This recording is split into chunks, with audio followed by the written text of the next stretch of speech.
Welcome back to Aditi Krishna YouTube channel. ನಾನು Veena Krishna, early childhood specialist, therapist and counsellor. ನೀವು ಈ channel Aditi Krishna YouTube ಚಾನೆಲ್ನ first time ನೋಡ್ತಿದ್ದೀರಾ ಅಂತಂದ್ರೆ ಪ್ಲೀಸ್ ಸಬ್ಸ್ಕ್ರೈಬ್ ಮಾಡ್ಕೊಳ್ಳಿ. ನಿಮಗೆ ಮಕ್ಕಳ related activities, developmental milestone, toy related activities and Aditi's daily routine and ಇನ್ನೂ ಸಾಕಷ್ಟು ಒಂದು ವಿಡಿಯೋಸ್ ಯಾವ ರಿಲೇಟೆಡ್ ಅಂತಂದರೆ ಮಕ್ಕಳ ರೈಮ್ಸ್, ಸ್ಟೋರೀಸ್, ವರ್ಕ್ಶೀಟ್ಸ್ ಎಲ್ಲನೂ ಈ ಒಂದು ಚಾನೆಲಲ್ಲಿ ನಿಮಗೆ ಸಿಗ್ತಾ ಹೋಗುತ್ತೆ. ಸೊ ಸಬ್ಸ್ಕ್ರೈಬ್ ಮಾಡ್ಕೊಳ್ಳೋದನ್ನ ಮರಿಬೇಡಿ. So let's start. ಇವತ್ತಿನ ಒಂದು ವಿಡಿಯೋದಲ್ಲಿ ಮಕ್ಕಳಿಗೆ ಅವರ ಹೆಸರನ್ನ ಹೇಗೆ ಹೇಳ್ಕೊಡೋದು ಅಂತ ಇವತ್ತು ನಾನು ನಿಮ್ಮ ಜೊತೆ ಶೇರ್ ಮಾಡ್ಕೊಳ್ತಾ ಇದ್ದೀನಿ. ಹೌದು, ಇದನ್ನು ಹೇಳ್ಕೊಡ್ಬೇಕಾ, ಮಕ್ಕಳಿಗೆ ಹೋಗ್ತಾ ಹೋಗ್ತಾ ಕಲಿತಾರೆ ಅಂತ ಸಾಕಷ್ಟು ಪೇರೆಂಟ್ಸ್ಗಳ ಒಂದು ಅಂಡರ್ಸ್ಟ್ಯಾಂಡಿಂಗ್ ಇರುತ್ತೆ. ಇಲ್ಲ, ಮಕ್ಕಳಿಗೆ ಅವರ ಹೆಸರನ್ನ ಹೇಳ್ಕೊಡ್ಬೇಕಾ ನಾವು, ಅವರೇ ಕಲಿತಾರೆ ಅಂತ ಕನ್ಫ್ಯೂಷನ್ ಆಗ್ಬೋದು ಕೆಲವರಿಗೆ. ಇಲ್ಲ, ನಾವು ಮಕ್ಕಳಿಗೆ ಈ ಒಂದು ಟಿಪ್ಸ್ನ ಫಾಲೋ ಮಾಡಿ ಮಕ್ಕಳಿಗೆ ಹೇಳ್ಕೊಟ್ರೆ ಅವರ ಹೆಸರನ್ನ ಮಕ್ಕಳು ಬೇಗ ಹೇಳೋದಕ್ಕೆ ಕಲಿತಾರೆ. ಅದಕ್ಕೆ 4 ಸ್ಟೆಪ್, ವೆರಿ ಸಿಂಪಲ್ 4 ಸ್ಟೆಪ್ಸ್ ಇದೆ. ಅದು ಯಾವುದು ಅಂತ ಇವತ್ತು ನಾನು ನಿಮ್ಮ ಜೊತೆ ಶೇರ್ ಮಾಡ್ಕೊಳ್ತೀನಿ. So let start. ಅದಿತಿ, ಈಗ ಆಲ್ರೆಡಿ ಅದಿತಿಗೆ ಅವ್ರ ಹೆಸರು ಹೇಳೋದಕ್ಕೆ ಬರುತ್ತೆ. ಸೊ ಸ್ಟಿಲ್ ಐ ಆಮ್ ನಿಮಗೆ ಎಕ್ಸ್ಪ್ಲೇನ್ ಮಾಡೋದಕ್ಕೋಸ್ಕರ ನಾನು ಅದಿತಿಗೆ ಅವ್ರ ಹೆಸರನ್ನ ಹೇಳ್ಕೊಡ್ತಾ ಇದ್ದೀನಿ. ಓಕೆನಾ? ಸೊ ಫಸ್ಟ್ ಸ್ಟೆಪ್ ಯಾವುದು ಅಂತಂದರೆ, ಮಕ್ಕಳಿಗೆ ನಾವು ಹೆಸರನ್ನ ಹೇಳಿದಾಗ ಅವ್ರಿಗೆ ಆನ್ಸರ್ ಮಾಡೋದಕ್ಕೆ ಎಕ್ಸ್ಪೆಕ್ಟ್ ಮಾಡ್ತೀವಿ. ಆ ತಪ್ಪನ್ನ ಮಾಡಬಾರ್ದು. ಸೊ ಫಸ್ಟ್ ಸ್ಟೆಪ್ಪಲ್ಲಿ ಏನು ಅಂತಂದರೆ, ನಾವು ಮಕ್ಕಳಿಗೆ ನಿನ್ನ ಹೆಸರೇನು ಅಥವಾ ಮಗುಗೆ ನಿನ್ನ ಹೆಸರೇನು ಅಂತ ಬೇರೆಯವ್ರು ಏನಾದರೂ ಕೇಳಿದಾಗ ಮಗುಗೆ ಅವರ ಹೆಸರು ಹೇಳೋದಕ್ಕೆ ಬರೋದಿಲ್ಲ. ನಾವೇ ಮಾಡೆಲಿಂಗ್ ಮಾಡಬೇಕಾಗುತ್ತೆ. ಅಂತಂದರೆ ಮಗು ಏನು ಹೇಳಬೇಕು ಅದನ್ನು ನಾವು ಮಾಡೆಲ್ ಮಾಡಬೇಕಾಗುತ್ತೆ. ನಿಮ್ಮ ಹೆಸರೇನು? ಅದಿತಿ. ಸೊ ಇವ್ರಿಗೆ ಅದಿತಿ ಅಂತ ಹೇಳಕ್ ಬರುತ್ತೆ. ಸೊ ಅಕಸ್ಮಾತ್ ಇವ್ರಿಗೇನಾದ್ರೂ ಅದಿತಿ ಅಂದ್ರೆ ನಾನು ಇದೇ ರೀತಿ ಕಲಿಸಿದ್ದು. ಸೊ ನಿಮ್ಮ ಹೆಸರೇನು? ಅದಿತಿ. ಸೊ ಅವ್ರಿಗೆ ಅವರ ಹೆಸರನ್ನ ತುಂಬ ಚೆನ್ನಾಗಿ ರೆಕಗ್ನೈಸ್ ಆಗೋದಕ್ಕೆ, ಕೇಳಿಸ್ಕೊಳ್ಳೋದಕ್ಕೆ ತುಂಬ ನಾವು ಹೊತ್ತು ಕೊಡಬೇಕಾಗತ್ತೆ.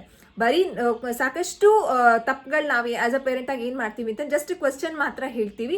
ಸೊ ಆನ್ಸರ್ ಹೇಳೋದಿಲ್ಲ. ಸೊ ಮಗುನೇ ಹೇಳಲಿ ಅಂತ ಎಕ್ಸ್ಪೆಕ್ಟ್ ಮಾಡ್ತೀವಿ. ಸೊ ಎಷ್ಟು ಮಗು ಅವರ ಹೆಸರನ್ನ ಕೇಳಿಸ್ಕೊಳ್ತಾರೋ ಅಷ್ಟು ಚೆನ್ನಾಗಿ ಮಗು ಅವರ ಹೆಸರನ್ನ ಹೇಳೋದಕ್ಕೂ ಟ್ರೈ ಮಾಡ್ತಾರೆ. ಸೊ ನಿಮ್ಮ ಹೆಸರೇನು ಅಂತ ಕ್ವಶನ್ ಕೇಳ್ತಿರಲ್ಲ, ಆಸ್ಕ್ ಅಂಡ್ ಆನ್ಸರ್ ಅಂತ ಹೇಳ್ತೀವಿ ಈ ಫಸ್ಟ್ ಸ್ಟೆಪ್ಗೆ. ಸೊ ಕ್ವಶನ್ನ ಕೇಳಿ, ನಿಮ್ಮ ಹೆಸರೇನು, ಪಾಪು ಹೆಸರೇನು ಅಂತ ಹೇಳಿದಾಗ you have to answer as Aditi. So this is the first step. Second step ಏನು?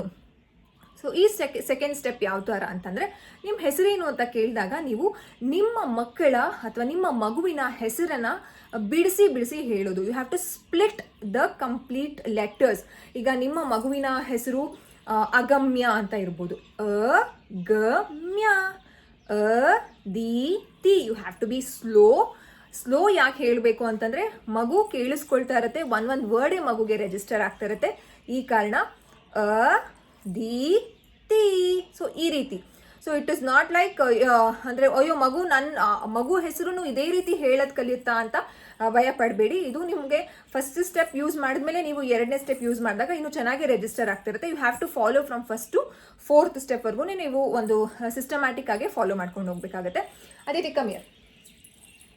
ನಿಮ್ಮ ಹೆಸರೇನು? ಅದಿತಿ. ಎಸ್. ಸೊ ಈ ರೀತಿ. ಸೊ ಅದಿತಿ ಅಂತ ಸ್ಪ್ಲಿಟ್ ಮಾಡಿ ಅದಾದಮೇಲೆ ನೀವು ನಿಮ್ಮ ಮಕ್ಕಳ ಹೆಸರನ್ನ ಒಂದು ಕಂಟಿನ್ಯೂಸ್ ಆಗಿ ಅದಿತಿ ಅಂತ ಹೇಳ್ಬೋದು.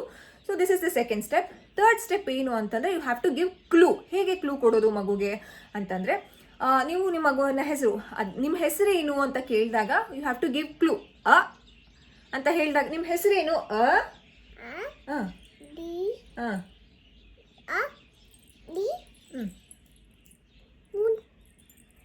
ನಿಮ್ಮ ಹೆಸರೇನು?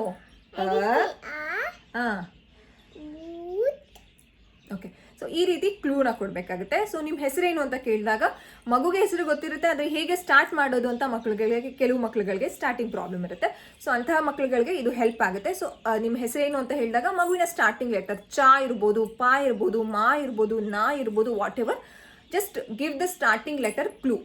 ಅಂತ ಹೇಳಿದಾಗ they'll start with their names. So ಅವಾಗ ನೀವು ಎಸ್ ಗುಡ್ ಜಾಬ್ ಅಂತ ಅಪ್ರಿಸಿಯೇಷನ್ ಮಾಡೋದು. 4ನೇ step this is very important. ನೀವು ಈ 3 ಸ್ಟೆಪ್ ಮಾಡಿಕೊಂಡು 4ನೇ ಸ್ಟೆಪ್ನ ಮಿಸ್ ಮಾಡ್ತಿದ್ದೀರಾ ಅಂತಂದರೆ ದೆನ್ ನೀವು ದಿಸ್ ಇಸ್ ವೆರಿ ಡಿಫಿಕಲ್ಟ್. ನಿಮಗೂ ಕಷ್ಟ ಆಗುತ್ತೆ ಆ್ಯಂಡ್ ಮಗುಗೂ ಕಷ್ಟ ಆಗುತ್ತೆ. ಯಾವುದಪ್ಪ ಸ್ಟೆಪ್ ಅಂತಂದರೆ, ನೀವು ನಿಮ್ಮ ಮಗುವಿನ ನಿಮ್ಮ ಮಗುವಿನ ಹೆಸರಿಗೆ ಕ್ವಶನ್ನ ಕೇಳ್ತೀರಲ್ಲ, ನಿಮ್ಮ ಹೆಸರೇನು ಅಂತ ಕೇಳಿದಾಗ ನೀವು ಪಾಸ್ ಕೊಡಬೇಕಾಗುತ್ತೆ. ಅಂದರೆ ಸ್ವಲ್ಪ ವೇಟ್ ಆ್ಯಂಡ್ ವಾಚ್ ಮಾಡಬೇಕಾಗುತ್ತೆ. ನಮಗೆ ಪೇಷನ್ಸ್ ಇರೋದಿಲ್ಲ. ಅದರಲ್ಲೂ ಮಕ್ಕಳಿಗೆ ಕ್ವಶನ್ಸ್ನ ಕೇಳಿದಾಗ ಅವ್ರು ಪಟ್ಟಂತ ಆನ್ಸರ್ ಮಾಡಿಬಿಡ್ಬೇಕು. ನಾವು ಪಾಸೇ ಕೊಡೋದಿಲ್ಲ, ವೇಟೇ ಮಾಡೋದಿಲ್ಲ. ಆ ತಪ್ಪನ್ನ ಮಾಡಕ್ಕೆ ಹೋಗ್ಬೇಡಿ.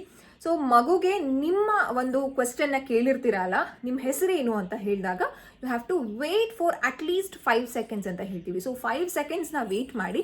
ಅದಾದಮೇಲೆ ಮಗುಗೆ ನೀವು ಹೇಳಿದ ಅರ್ಥ ಆಗಿಲ್ಲ ಅಥವಾ ಮಗು ಆನ್ಸರ್ ಮಾಡ್ತಿಲ್ಲ ಅಂತಂದರೆ you can use a third step. ಯಾವುದು ಥರ್ಡ್ ಟಿಪ್ ನೀವು ಫಾಲೋ ಮಾಡಬೇಕಾಗಿರೋದು, ಜಸ್ಟ್ ಮಗುವಿನ ಒಂದು ಫಸ್ಟ್ ಲೆಟರ್ನ ಹೇಳೋದು. ಅದು ಮಗುಗೆ ಗೊತ್ತಾಗ್ತಿಲ್ಲ ಅಂತಂದರೆ ಸ್ಪ್ಲಿಟ್ ಮಾಡಿ ಹೇಳಿ, ತಿ ತಿ. ಇನ್ನೂ ಮಗುಗೆ ಅರ್ಥ ಆಗ್ತಿಲ್ಲ ಅಂತಂದರೆ go to the first step, ಅವರ ಹೆಸರನ್ನು ನೀವೇ ಆನ್ಸರ್ ಮಾಡ್ತಾ ಬನ್ನಿ.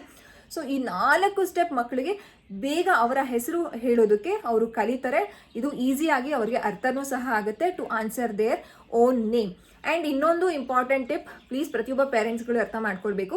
ಏನಪ್ಪ ಅಂತಂದರೆ ಕೆಲವು ಮಕ್ಕಳುಗಳ ಪ್ರೊನೌನ್ಸಿಯೇಷನ್, ಸ್ಪೀಚ್ ಕ್ಲಾರಿಟಿ ಸ್ವಲ್ಪ ಕಡಿಮೆ ಇರುತ್ತೆ. ಅವರು ಅದಿತಿ ಅಂತ ಹೇಳಿದ್ರೆ ನಮಗೆ ಅಬಿತಿ ಅಂತ ಕೇಳಿಸ್ಬೋದು. ಅವ್ರು ಕರೆಕ್ಟಾಗಿ ಹೇಳ್ತಿರ್ತಾರೆ, ಅಕಾರ್ಡಿಂಗ್ ಟು ದೆಮ್ ಅವ್ರು ಪ್ರಾಪರಾಗಿ ಹೇಳ್ತಿರ್ತಾರೆ. ಅವರ ಒಂದು ಸ್ಪೀಚ್ ಪ್ರೊಡಕ್ಷನ್ ಅಥವಾ ಕ್ಲಾರಿಟಿ ಅಂತ ಏನು ಹೇಳ್ತೀವಿ ಅದು ತಪ್ಪಾಗಿ ನಮಗೆ ಅರ್ಥ ಆಗ್ತಾ ಇರುತ್ತೆ, ನಮಗೆ ಕೇಳಿಸ್ತಾ ಇರುತ್ತೆ. So that's not a problem. ಅಯ್ಯೋ ಮಗು ತಪ್ಪಾಗಿ ಹೇಳ್ತಿದೆ ಅಂತ ಅರ್ಥ ಮಾಡ್ಕೊಳ್ಬೇಡಿ, ಅವ್ರು ಕರೆಕ್ಟಾಗಿ ಹೇಳ್ತಿರ್ತಾರೆ. It takes time. So time ತೊಗೊಳುತ್ತೆ. ಸ್ಪೀಚ್ ಕ್ಲಾರಿಟಿಗೆ ಸಾಕಷ್ಟು ಇದು ಇದೆ, ಏನು ಎಕ್ಸಸೈಸಸ್ ಇದೆ. ಆ ಕೆಲವು ಎಕ್ಸಸೈಸಸ್ನ ನಾನು ನನ್ನ ಚಾನೆಲಲ್ಲಿ ಅಪ್ಲೋಡ್ ಮಾಡಿದ್ದೀನಿ ಆ್ಯಂಡ್ ಮುಂದಕ್ಕೂ ಸಹ ಮಾಡ್ತೀನಿ. ನೀವು ಅದನ್ನು ನೋಡಬೇಕು ಅಂತಂದರೆ ನೀವೇನು ಮಾಡಬೇಕು, ಚಾನೆಲ್ಗೆ ಸಬ್ಸ್ಕ್ರೈಬ್ ಮಾಡ್ಕೊಳ್ಬೇಕು. ಆ್ಯಂಡ್ ಈ ಒಂದು ಮಕ್ಕಳಿಗೆ ಹೆಸರು ಹೇಳೋದನ್ನು ಯಾವಾಗಿಂದ ಕಲಿಸ್ಬೋದು ಅಂತಂದರೆ when they start their first ವರ್ಡ್ಸ್ನ ಯಾವಾಗ ಸ್ಟಾರ್ಟ್ ಮಾಡ್ತಾರೆ ಅವಾಗಲಿಂದನೇ ನೀವು ಟ್ರೈ ಮಾಡ್ತಾ ಬನ್ನಿ, ಮಕ್ಕಳು ಬೇಗ ಪಿಕ್ ಮಾಡ್ತಾರೆ. So this is very important. ಮಕ್ಕಳಿಗೆ ನಾವು ಚಿನ್ನು, ಮುನ್ನು, ರನ್ನು ಏನೇನೋ ಕರೀತಾ ಇರ್ತೀವಿ, ಬಟ್ ಅವರ ಓನ್ ನೇಮ್ನ ಹೇಳ್ಕೊಡೋದು ತುಂಬ ಇಂಪಾರ್ಟೆಂಟ್. ಇದು ಅವರ ಸೆಲ್ಫ್ ರೆಸ್ಪೆಕ್ಟ್, ಸೆಲ್ಫ್ ಅವೇರ್ನೆಸ್ಗೆ ಇದು ತುಂಬ ಇಂಪಾರ್ಟೆಂಟ್ ಕಾನ್ಸೆಪ್ಟ್ ಆಗಿರುವಂತಹ ಒಂದು name, responding to their own names and calling their own names ಅಂತ ಹೇಳ್ತೀವಿ. ಸೊ ನೆಕ್ಸ್ಟ್ ವೀಡಿಯೋದಲ್ಲಿ ಸಿಗ್ತೀವಿ. ನೀವಿನ್ನು ಚಾನಲ್ನ ಸಬ್ಸ್ಕ್ರೈಬ್ ಮಾಡ್ಕೊಳ್ಳಿ. ಫಸ್ಟ್ ಟೈಮ್ ವೀಡಿಯೋಸ್ನ ನೋಡ್ತಿದ್ದೀರಾ ಅಂತಂದರೆ ಪ್ಲೀಸ್ ಸಬ್ಸ್ಕ್ರೈಬ್ ಮಾಡ್ಕೊಳ್ಳಿ. And thanks for watching. Love you all.